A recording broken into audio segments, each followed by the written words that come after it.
Welcome back, friends. Thank you for joining me for this session of useless information. And today, the question we'll be answering is, was there ever a real Betty Crocker? Yeah, that Betty Crocker that makes brownies and cookies all day long. Let's find out. Okay. So it says Betty Crocker has been a trusted kitchen friend for over a century.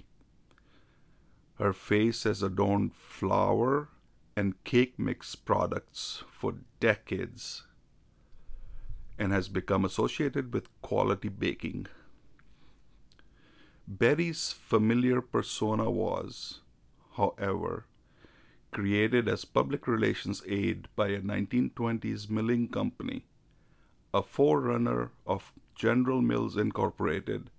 The Washburn Crosby Company ran a sales promotion for gold medal flour in 1921.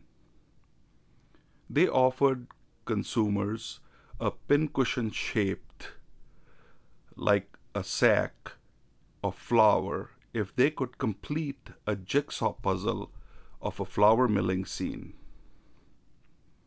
Thousands of entries poured in, many of them with questions concerning baking problems.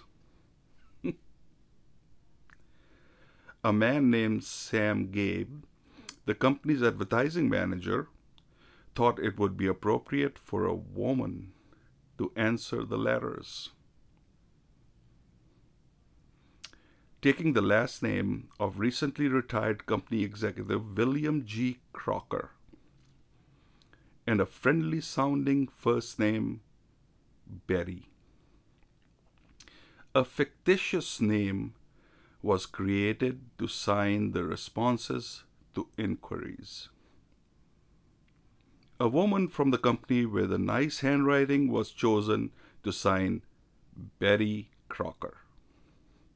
Her signature is the one still in use today. In 1924, Betty Crocker started doing food service programs on the radio.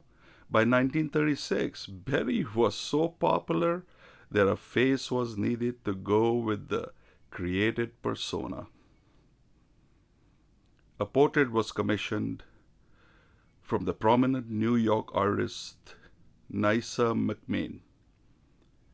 In the portrait, McMain blended the facial characteristics of several of the women working in the company's home service department into a motherly image, which was used for nearly 20 years. Betty has changed over the years. In 1955, she was repainted into a softer, smiling version of the original image.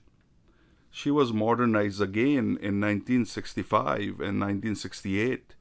In 1972, to placate the growing feminist movement, Betty became more businesslike and stiff-looking, more like an accountant than someone you would expect to find in the kitchen baking brownies. Her image was softened again in 1980 to picture someone all women could identify with. While she was changed dramatically over the years, a few things have stayed the same. Betty has always had dark hair, blue eyes, and a red dress. And Betty Crocker doesn't have nothing to do with the crock pot. There you have it, my friends. Wisdom of today. Now you know it. Please subscribe, share this information with your friends, make them wise. I'll see you next time.